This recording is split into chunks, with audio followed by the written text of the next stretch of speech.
So the iPhone 15 is finally here, and much like the S23, it's an evolution from the last year, with a few improvements and changes. So in this video, we're going to compare the iPhone 15 with the Samsung Galaxy S23. Now this comparison is going to be divided into 5 different sections. So we'll talk about the display, the specs, the cameras, the price and other features, and ultimately, which one should you pick. So to kick things off, let's talk about the display. So the iPhone 15 maintains the 6.1-inch Super Retina XDR display with the ceramic shield, and it also maintains the 60Hz refresh rate from last year, which is not ideal. However, it loses the notch for the dynamic island. The resolution is also bumped up to 2556 by 1179, creating a higher pixel density of 460. Now when you compare to the S23, S23 also has a 6.1-inch display, but that's a Dynamic AMOLED display with a 120Hz refresh rate and a resolution of 2340 by 1080, creating a pixel density of 425, which is actually lower than the iPhone 15. So when you're comparing the displays, there's a few things you have to consider. Samsungs generally have a more vivid and a more saturated display as opposed to the iPhone, so the colors pop out a little bit more. And the S23 also has a higher refresh rate, which for whatever reason Apple still hasn't implemented in the normal models. It does have it in the Pro models, but you still get a 60Hz display on an $800 iPhone, which in 2023 is a bit beyond my understanding. Moving on though, let's talk about the specs. The iPhone 15 borrows the A15 Bionic from last year's iPhone Pro models. You get the Apple GPU, you get 6 gigs of RAM, the storage starts at 128 and goes all the way up to 512, again not expandable like every iPhone, and Apple does not mention a specific number for the battery, but they do say you get all-day battery life, so you can make whatever you want out of that. Or you also get IP68 water and dust resistance with the iPhone 15 as well. Now talking about the Galaxy S23, you get the Snapdragon 8 Gen 2, the Exynos 740 GPU, you get 8 gigs of RAM. The storage also, just like the iPhone, is not expandable and starts at 128, goes all the way up to 512. You get a massive 3900 mAh battery, and the S23 is also IP68 certified. But moving on, let's talk about the cameras because that is the more interesting bit of a comparison. So the S23 has a massive 50 megapixel wide sensor. The iPhone 15 has a 48 megapixel wide sensor. The S23 has a 12 megapixel ultra wide, similar to the iPhone 15, and the S23 has a dedicated lens for a 10 megapixel telephoto lens.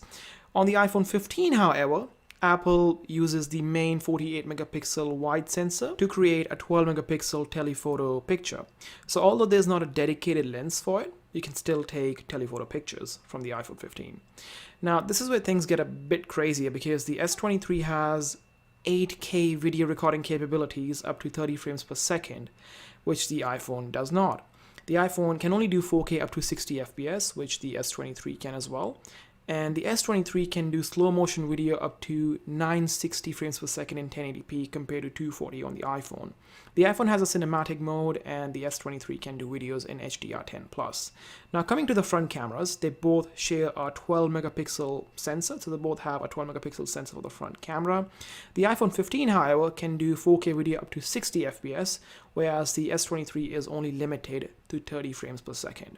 So yeah, there's a bit of disparity when it comes to the cameras because you do get that additional lens in the S23. And as for the iPhone, it'll have to be tested in real world to see how the 12 megapixel telephoto picture, which is produced by the main lens, comes out. So again, that'll require testing, but yeah, it's a good thing to have even without a lens. Now moving on to the colors and the price. So the S23 comes in cream, green, lavender, graphite, and phantom black and starts at $799. The iPhone 15 comes in black, pink, blue, green, and yellow and also starts at $799. So again, a few different colors in both the devices at the same price point. but which one should you buy? Now, there's a few things you have to consider here. So if you are in that Apple ecosystem and you're looking to upgrade your older iPhone, then by all means, the iPhone 15 is a solid upgrade. It is building upon a good foundation from the iPhone 14, keeping the good things and improving on the ones that were not so good. And you do also get USB Type-C, so if you have multiple devices, then that's one cable for all of them. You have to note though, it's only limited to USB-C 2, so it's not the USB-C 3 or the Thunderbolt speed, so the transfer speeds will be a bit slower. And the other thing the iPhone 15 does miss out on, which I mentioned previously, is that 60 Hz display. So again, if that's a big deal for you, then again, it's something the S23 has. And another thing the iPhone 15 misses out is always on display, which the S23 also has. So again, I think Apple is still using the same OLED panel, but they're only bringing the always on display to the Pro lineup as opposed to the normal 15, which again is a bit beyond my understanding because it's the same display. It can have all that features. But again, if that is something that you really prefer to have on a device, then S23 is the better bet. And then again, if you are in that Samsung sort of ecosystem and you use features like the Samsung Desk for your desktop or just Samsung phones in general, then the S23 again is building on a really solid foundation from the S22, and it is an amazing phone. And again, end of the day, it really comes down to preference, because if you are an iPhone user and you want to stick with an iPhone, then you will really go with an iPhone. Or if you are a Samsung user and want to stick with Samsung, then you'll probably will buy a Samsung phone. So it does come down to personal preference, but I'll again like to point out these phones are not a big revolution. They're just evolution from the previous generation, and that is not necessarily a bad thing. But yeah, that's pretty much it. Once again, everyone, thank you so much for tuning in. I haven't been posting much as of the last couple of months, but that will change really soon, and I'll be pushing out a lot of iPhone 15 and iOS 17 videos. So stay tuned for that. Thanks again for watching. Please like, comment, and subscribe.